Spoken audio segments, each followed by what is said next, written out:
Меняли модуль. Вот он целиком в сборе. Вот он такой же, красивый. Вот фишка подходит, все подходит. Значит, здесь у нас вот красный. Это плюс. Как бы черный это минус для мотора.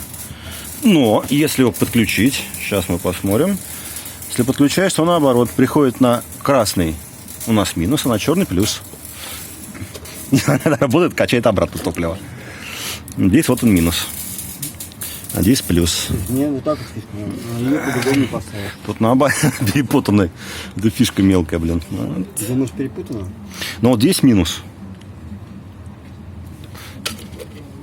Она, в принципе, приходит и приходит с другой стороны. Так, нет. Единственное, что вопрос на насосе, она такая должна быть? Или это просто так?